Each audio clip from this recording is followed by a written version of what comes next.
Hello, everyone, and welcome back to the Empowered by Ems podcast. I'm your host, Emily Kandanga, and today we are doing another guest feature episode. And today I'm joined by the beautiful, ever so radiant Radiance. I had to. So, welcome to the podcast, Radiance. Thank you so much for being here. Yes, thank you so much for having me, Emily. I appreciate you. Mm. So, Radiance, for those of you who might be coming across this soul for the first time, has performed coaching and healing sessions over 100 clients spanning over 5 continents.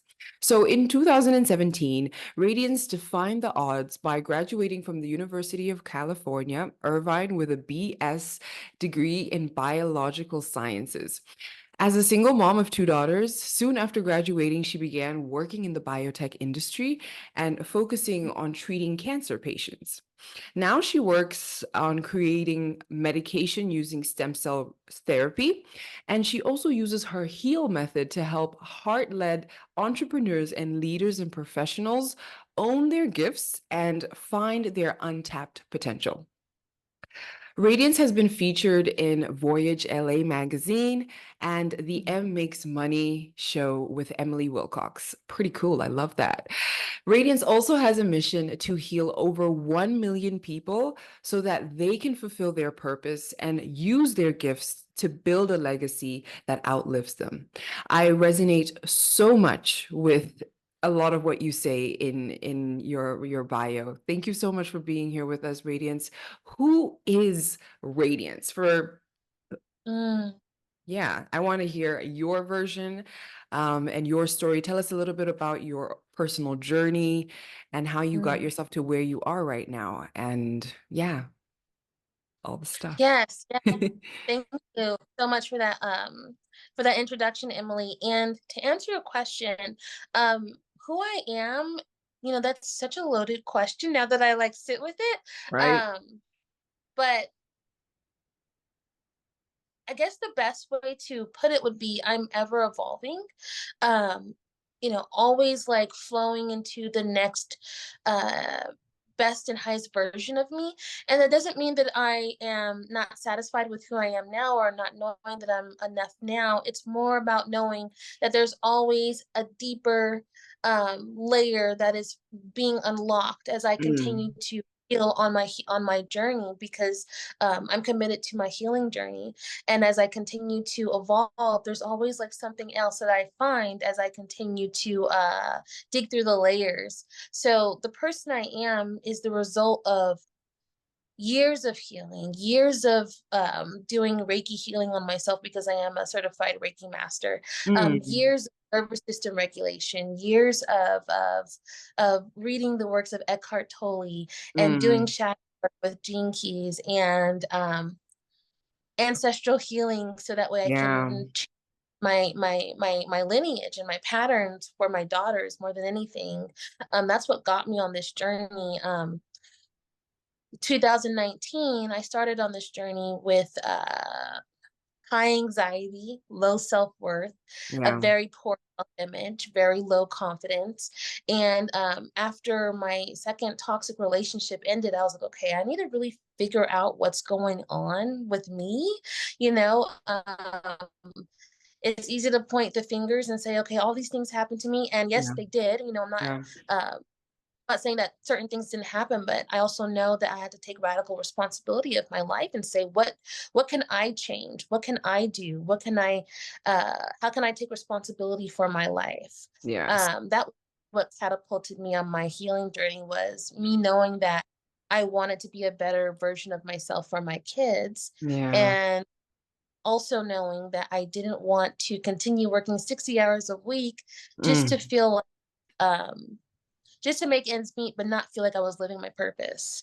Yes. So the person I am now is the result of years of healing, years of therapy. I have gone to the same therapist now for the last 5 years, Wow. and just being committed to always evolving. Yeah.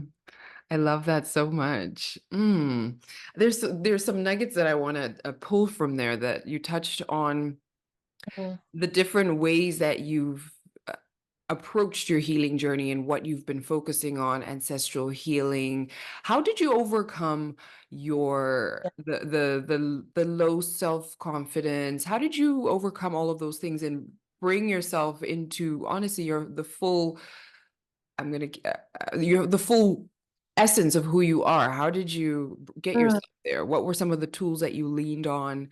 And yeah, you can share with us. mhm. Yes. If I'm being 100% honest, the biggest tool that I've leaned on is my connection to Source, God, Universe Yeah. through Reiki healing. Mm, Um, I had seen a post online one day after I just realized that I was on the brink of ending a second toxic relationship, and mm, then I had come to terms with knowing that I would be a single mom 2 times over. mm, Um, it had dawned on me that that was about to be my reality, and I had saw a post online that said Reiki healing can make you feel better. That's literally what I saw, and then I was like, okay, let me just see what this is about. mm, And I committed to going for over a year. And when I got Reiki healings on me for over a year, twice a month sometimes, there was like a noticeable difference in my energy and how I presented myself and my mm, confidence. 5 years ago, I would not be able to speak the way that I'm speaking right now. So that being said, after seeing my change in my ascension journey, I got certified in Reiki healing, and then just leaned on that. So even I'll tell my kids, okay, right now mommy's feeling like unregulated. I need to go take a moment, take a meditation, and I'll come back.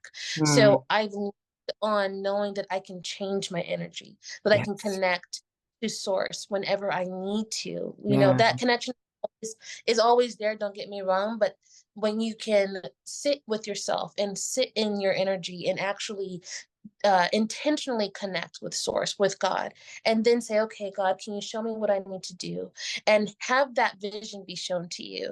Or the beautiful thing about energy healing is that you can direct it wherever you need it to go. Mm, So if you're saying, hey, I need to figure out why I'm carrying certain baggages, and you get to see some of the things that your ancestors have gone through and how you're still carrying that through Reiki healing, through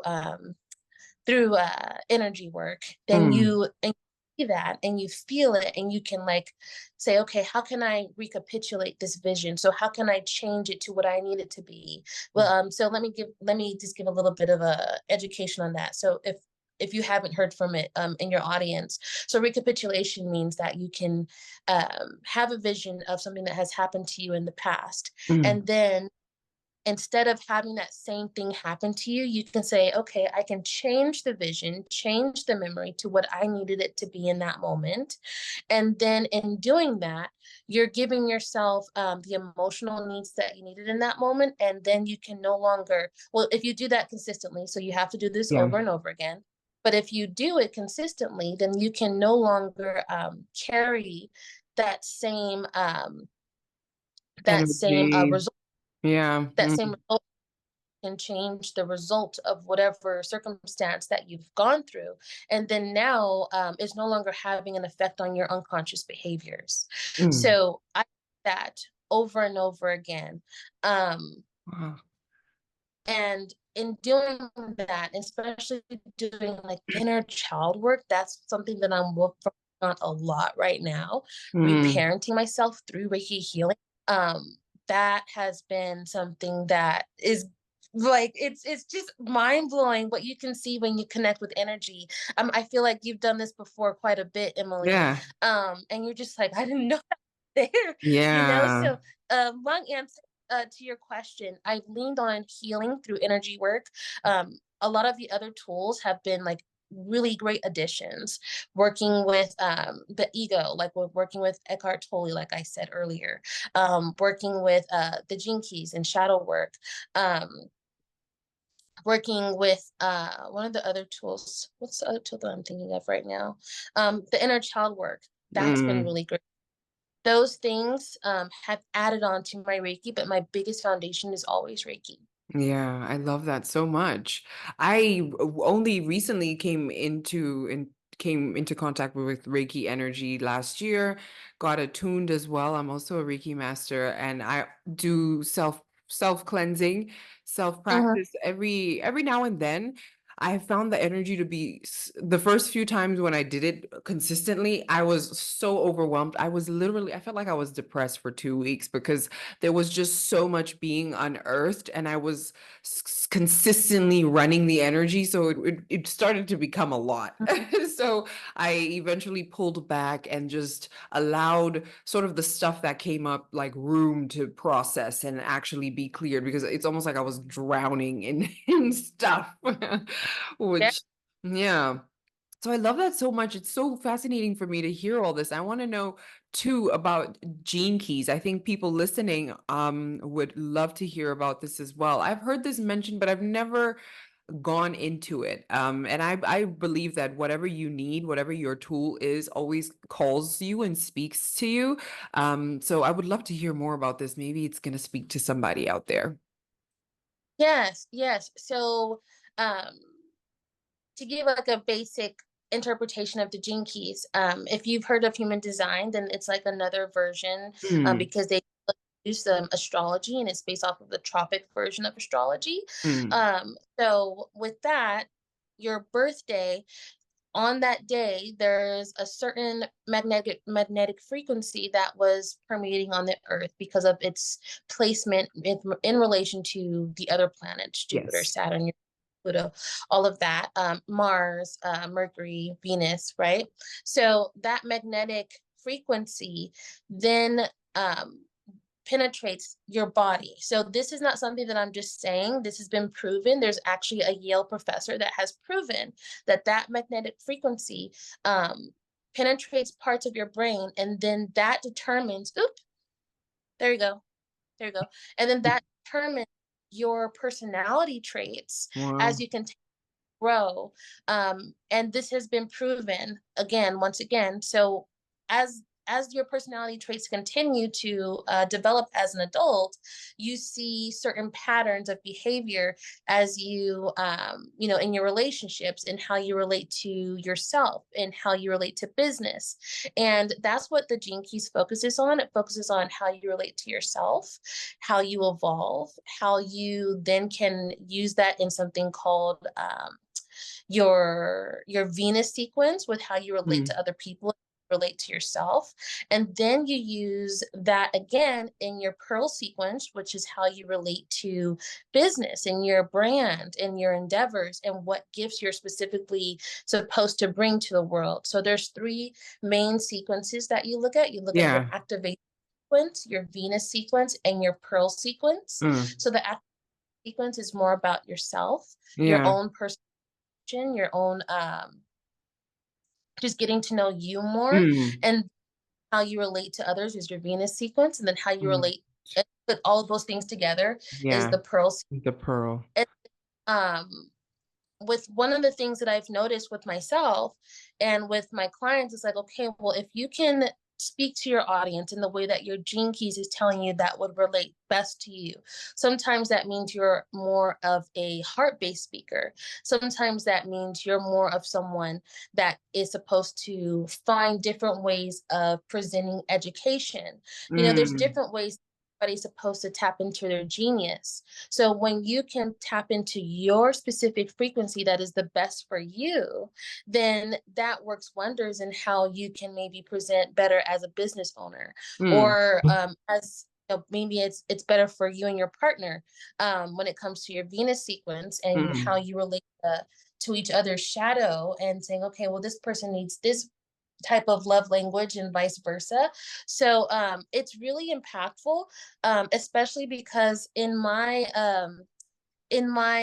gene keys, my main purpose is to show others their light, right? So it's like, mm. okay, well, I was named Radiance for a reason because I'm supposed to lead others to finding their own light. Yeah. Oh, So wow. it can be that specific when you really look into your gene key sequence. And that's what I really like about the gene keys, because too, you hear a lot about like being able to embody your masculine and feminine, your frequencies.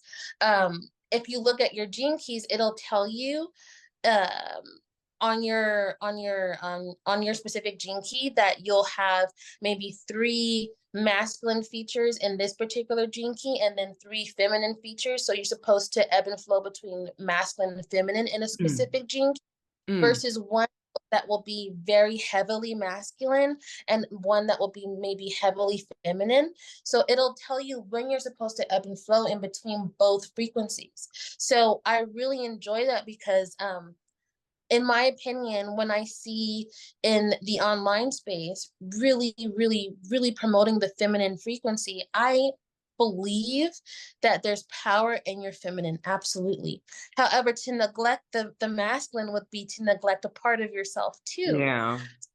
I love that it gives you, hey, this is when you're supposed to embody your masculine, this is when you're Mm. supposed to feminine, and this is when you're supposed to ebb and flow between both. And it eliminates that whole either or, Yeah. right? Yeah. Mm. Wow. What a powerful tool. I am going to do my research about gene keys and find out what mine is, because human design fascinated me so much. What's your human design? I am a Manny Jin. You are a Manny Gen, yes, Manny Gen energy. Yeah. Yeah, I believe I'm a one. Um, yeah. So I love this. Thank you so much for sharing. You've opened up my mind, and really put me in touch with another tool that I can tap into, because I feel like we can never know too much about ourselves. And the more and more Right. I do this work, the more I see how growing up, we're we Mm, grow up like, as children, we're so connected to ourselves. We're so in tune. We know what we want. We speak up for yeah. ourselves. There's no shame, there's no guilt. And then as you grow up, you just like start to separate from that Yeah. part of you. And then before you know it, it's like, who am I even? And it's just this journey of like bringing back that part of you, and bringing coming back home to yourself, really, and figuring out what you like, figuring out what your limiting beliefs are, what habits are unconscious that are not supporting the life that you're trying to create. What can you do to change this? Like, that self accountability is rough. But that's Yeah. really where the work is. That's where I always say that's where people are going to get tripped up, because it's like, oh yeah, it's all great. I'm on my healing journey, self-care. But the moment you are faced with sticky emotions and you run and hide, then it's like, oh, what are we really doing here? So, That accountability, like you said, it's tough. mm, it's really not easy. It's really not easy, but it's the most fulfilling journey, I would say, is the journey towards coming home to yourself. Mm, Yeah. So I want us to touch a little bit on how sometimes we as humans move through the world with this edited version of ourselves. We move through the world with this mask that we are wearing to pass off as the person at work, the person in the relationship, in the friendship, the mom, whatever it is. Um, why is it important that we take the time to unmask ourselves and to really figure out who we are at our true core, and how we can move through the world as that authentic expression of ourselves? mm-hmm. Mm. So, one of the things, because I see authenticity spoken about in the online space a lot, Yeah. how can we be the most authentic version of ourselves? Are you being authentic? Is your Yeah. audience that authentic energy? Yeah. And how that in your copy and how you um in your sales, like it's always about authenticity. But one of the things that I feel like needs to be spoken out about more is many of us don't feel safe being authentic, right? Being Mhm.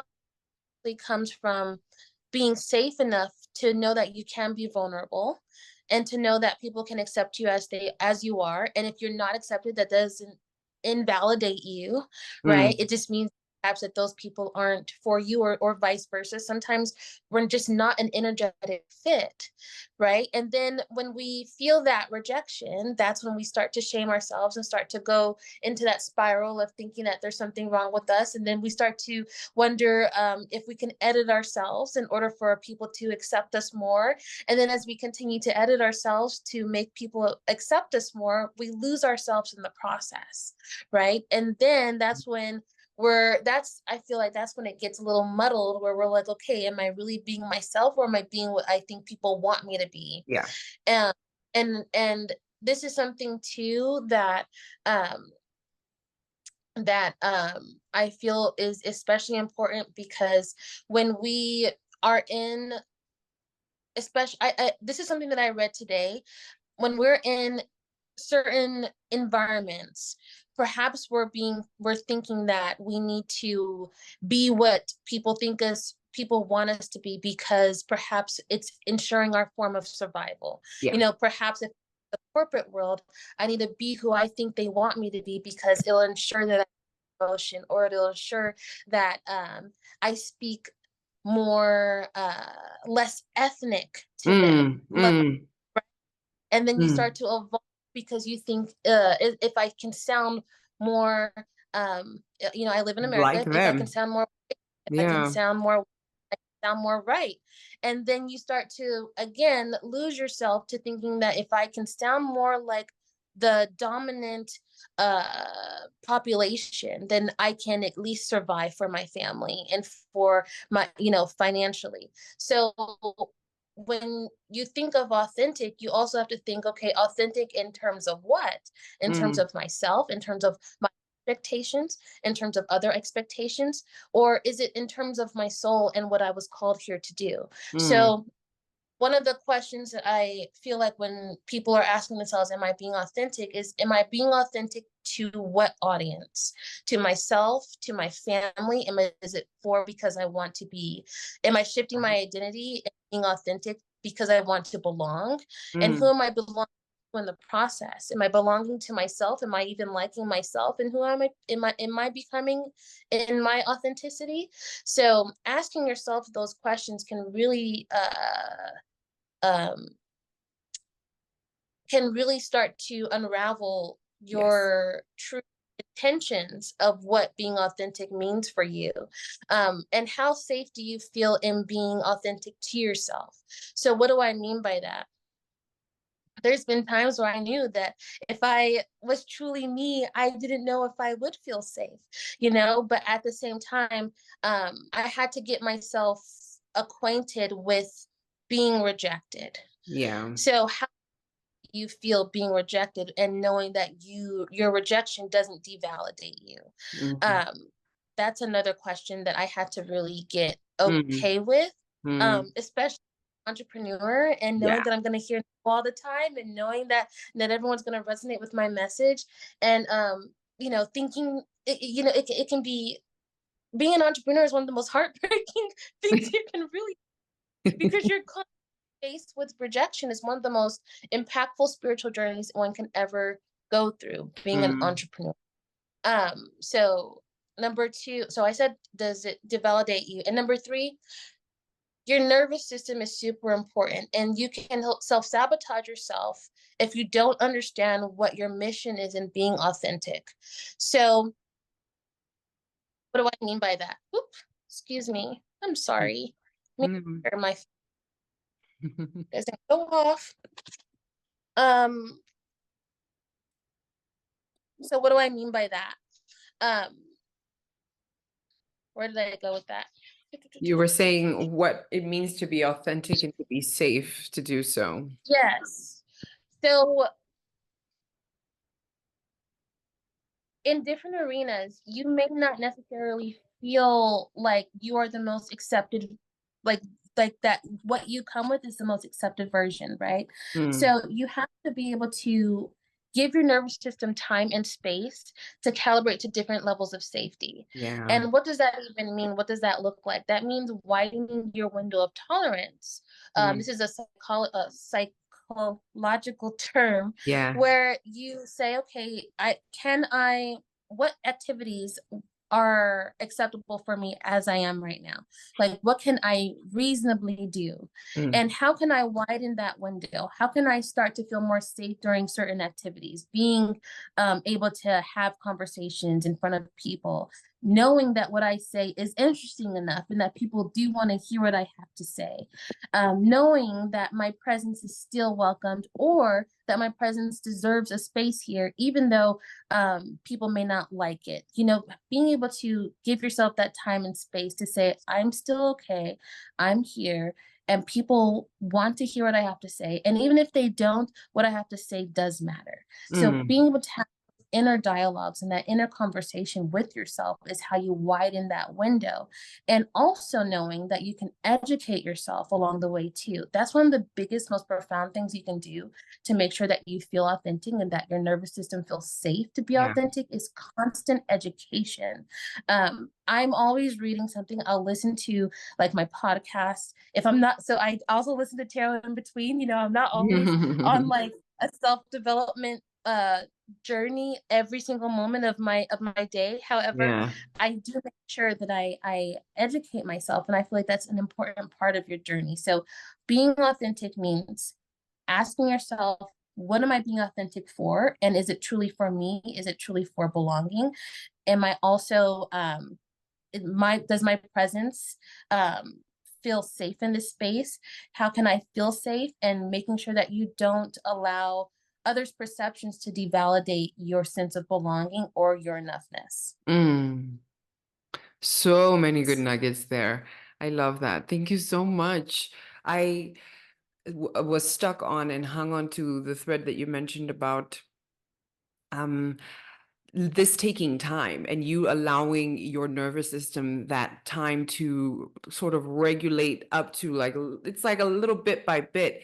Right. It was almost in little, yeah, little bite sizes like phases. Yeah. So you're not going to wake up one day and just no longer be triggered by the thing or feel some type of way towards somebody who did you wrong in the past or whatever it is that you're moving through.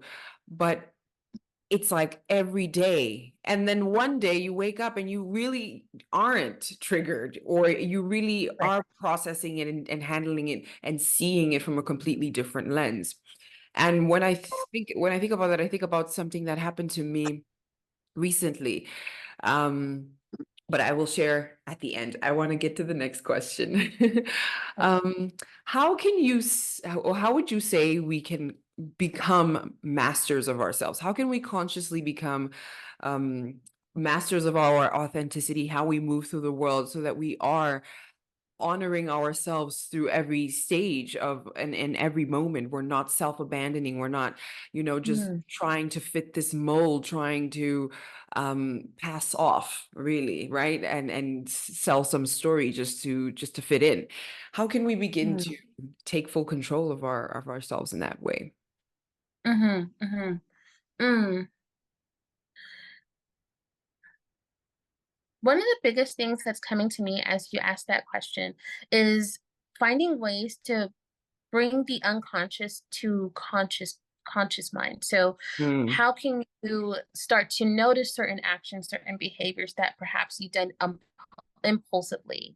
And that often happens when you get to a space where you are so hyper aroused, where you are so overly stimulated, where parts of your brain, literally the higher parts, the parts where you would be more compassionate or maybe have more self reflection, that happens when those parts of our brain are completely shut down. And mm, when we are operating in our lower primitive parts of our brain, in our inner mm, child, perhaps is not yet as healed as we'd like it to be. And it's making decisions for us in our adult lives. And that's not what we want. We don't want our inner child that is always thinking in the short term to be making long-term decisions for our adult lives mhm, that need to have that reflection of, oh, excuse me, that perception of making long-term decisions for our lives that benefit us. mm, So one of the things that I feel like we need to do is being extremely in touch with that part of our brains, knowing that, yeah. hey, if I'm being impulsive, it's probably because there's parts of me that are extremely overstimulated in this moment. And being able to sit with that before we make those rash decisions that will usually affect us in maybe not the best ways, Yeah. right? So being in touch with our inner child, knowing how to reparent yourself too. Mm. I have been doing a lot of that in my Reiki and meditations and like my self work and journaling, just being able to get in touch with my inner child and say, okay, what does she need in this moment? Mm. Um, one of the things that came up for me was my inner child feeling like it felt safe Mm. in struggling. It felt safe in perpetuating years of single mothers that have struggled and that have lived hand to mouth and having to uh, reparent that way of thinking and knowing that struggle isn't a badge that I have to wear, Yes. especially now that I have chosen this entrepreneur journey, which no one in my family has chosen. So Mm. I'm saying that because often our inner child will preserve the familiar. Yes. So if we can find ways to unfamiliarize ourselves with the familiar and saying, again, how can I feel safe in the unknown? How can Mm. I find ways to make healthy decisions in an unknown territory that I'm embarking on? And Yeah. knowing that um and knowing the difference between safety and healthy decisions that affect our lives, because often I see in the online space, if your body says no to it, then it's probably a hell no, and It, that's not always the case. mm. Your body can be responding to a past traumatic incident Mm. that it has held on to. Your Mm. brain can perceive a dangerous situation and say, okay, this reminds me of this situation where I was rejected, or this reminds me of this situation where I Yeah. lost, everything in my life and I have to start all over. And it can prevent you from taking those big risks that you need to take in order for you to not only ascend on your spiritual journey, your financial journey, but also to master a different part of you that's waiting to be birthed. But it won't be birthed if you continue to do the same things you've always done. Mm. So knowing the difference between healthy decisions and safe decisions can be a big, big part in how you overcome patterns of self-sabotage and master the potential that's waiting for the world, that's waiting for you to be seen, Yes. for the world, waiting for the world to be, goodness, that's waiting to be birthed so you can view it. Oh my gosh. You know when you have something poignant to say and Right? it's like you get super like tongue Where tied? are the words? Like what happened? The Mercury retrograde isn't going to happen until April 1st. Like what's going on? Basically unearthing the part of you that Yeah. is waiting to Is be un. yes. It's just Yeah. lying dormant. I was having a similar conversation with Yeah. my sister. I too have also I'm the only one in the family who has embarked on a journey of entrepreneurship, like so wholly. Like I Mhm. quit my job and I just do what I Oh do wow. full time. And one of my sisters is considering a similar decision for herself, and there's so much Wow. potential for the avenue that she wants to take. I mean, she's worked as a in the corporate space for over 15 years, and she wants to now go and be a consultant and take what she's Oh learned and wow. really to have her time freedom, take her life back. But she was stuck, and I am so glad she has me to speak to, because I was like, no, like that voice that's telling you like let's not do it. What if all the bad things? Like put that voice to the side, focus on all the potential that is literally lying Mhm. dormant. Because I was like, there's just a completely different life waiting for you when you open yourself up in that way and you make a safe decision. I believe it's safe because life and the universe is showing her, like she's getting requests Mm, for consulting jobs, like back after back. She's not really looking, they're just finding her. So I'm like, wow. oh, this is the universe saying, here is this thing that you've been wanting. Are you going to Right. take it? Are you going to step up? Or are you going to continue to just play it safe and listen to that other story? Right. Yeah. Oh, this is so powerful. That's it comes down to decisions like this that I think even deep down. I feel like I always see when people say they don't know, I'm like, what? Yes. You know what you want to do. Deep down you do. And so that's where your intuition comes in, and listening Yes.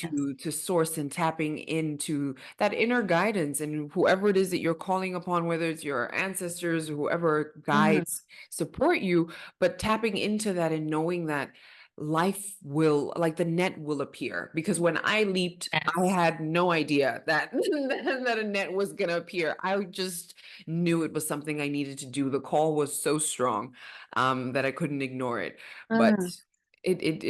I mean, it's unfolded so magically. So I'm always like, trust life, and trust yourself. Yes. Mhm. Trust that you can figure it out, and that the version of you that you need to be to figure it out will be burst when you need to figure it out, you know? Right.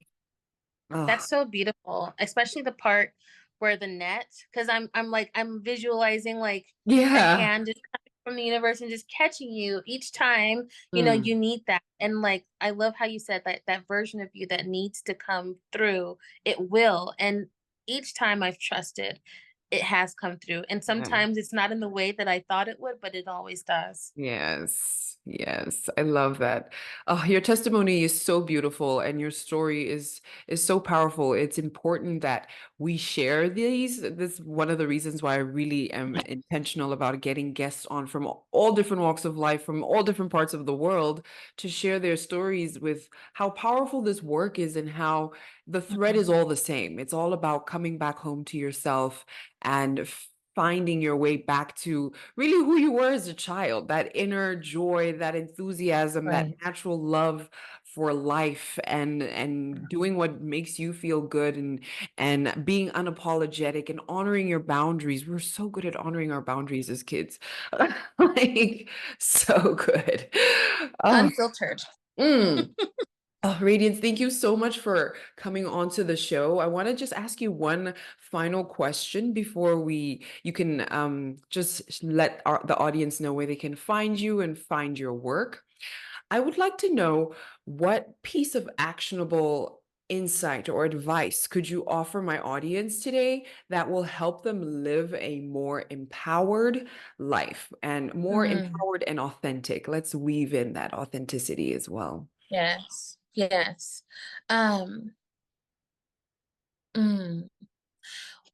One of the biggest things that's coming up to me is knowing how you can be vulnerable and finding ways to express your vulnerability Mm, and doing it in a way where um yeah. I guess I have to just say it how I'm saying it. Doing it in a way where you're not losing yourself to your emotional state in that moment.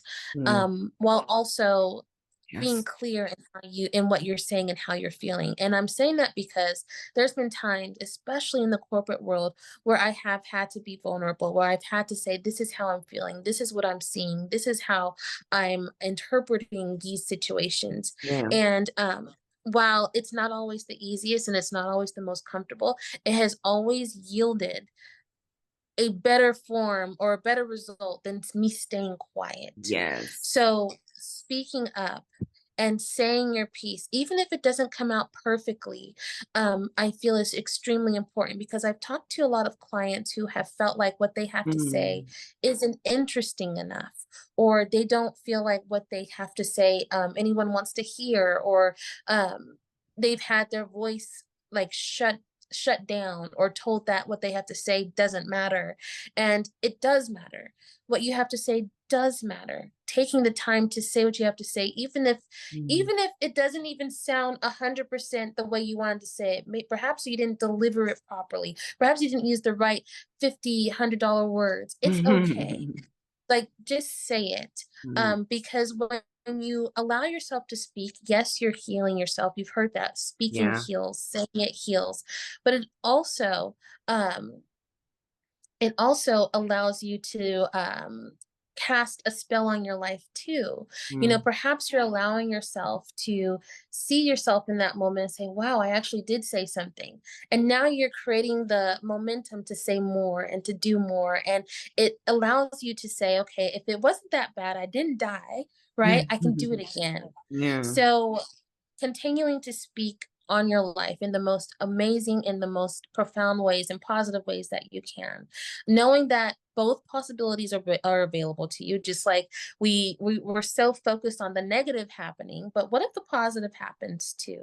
So knowing that the pendulum can swing both ways, and finding ways to ebb more into the positive happening Yeah. for your life if you do speak up for yourself, and sharing different ways to do that with, if you have kids especially, or like a family or people that you love and you want to bring on your journey, like you said with your sister, finding ways to use what you've gone through, as healing and as a way of, like, an example to the people that you love. Yeah. That's one of the biggest things too, because when I can tell my girls, okay, this is what I'm doing, this is what I'm showing you, it's not me just speaking, I'm doing it too. So Mm. speaking and doing, matching the actions with the words is profound. So Mm. I hope that answers your question. Oh, and then some. Thank you so much. Ah, I love what you said about the oh, the thought left me. The thought left me, but it was one of the first things you touched on. Yes, owning your voice. I always like to, I am like, if it's coming, it's coming. It was coming back. Owning your voice, reclaiming your voice. We have been silenced for years. Hush, hush. Even our bodily sounds, you know how it's like the farting, the burping, all those things, how the sneezing Right. that is hushed and looked upon like it's almost foul. It's like natural human stuff that we all need to reclaim. I noticed that I was doing that with, it was very silly, but I noticed that I was almost Right. editing myself in that way because I was not claiming my sound, my voice, whatever came out of me, and not having it have to sound a specific way, or too loud or too soft. Like really truly claiming your voice is so powerful, especially doing this work as women, and Right. as women of brown and black color. Yes. Yes. Yes. Yes. Mm. Yes. Oh, can I just say one last thing? Because Yes. when you said the owning your voice, you say it so well. Um, because that's what I want to say, but I said it in so many words. But one of the things that I told my daughter is, in middle school and high school, I got made fun of for my voice. I had Mm. a very squeaky voice, Mm. and it made me think that maybe I needed to silence myself. But Mm. now, as I'm a 35-year-old woman, one of the things that I hear the most of is, I love your voice. I love how your voice Yeah. makes me feel. It's I hear that. And sometimes the very thing that you've been ridiculed for will be the thing that you become renowned for. Mm. So continue to shine, continue to speak your truth, and to Yeah. own who you are, because it may be the very thing that is your secret sauce. Yeah, yeah, it is. It actually really is, especially when it's owned fully and it's just like, this is me. Oh, thank you so much for your time, Radiance. Please tell the people where they can find you and follow your work and tap into your magic. Yes. So I will be sharing a freebie from Self Sabotage to Self Mastery. Mm. Also, so go ahead and click on that and get your free gift. And you can find me on Instagram at Radiance Thompson. It's Mm. spelled like how it's spelled in the dictionary, Radiance Thompson. And you can find me on Facebook as well, Radiance Thompson. Amazing. I'm going to leave the link to the freebie in the show notes, as well as her social link, so that you can tap in. DM Radiance. She's such a vibe and super friendly too, and so knowledgeable. It was so fun talking to you. I'm so glad we connected and we carved out this time to just really share in each other's energy and to learn from you. I learned a lot. I learned a lot. Yes, thank you. Thank you so much, Emily. I appreciate you, your time, your energy, and it's just been wonderful.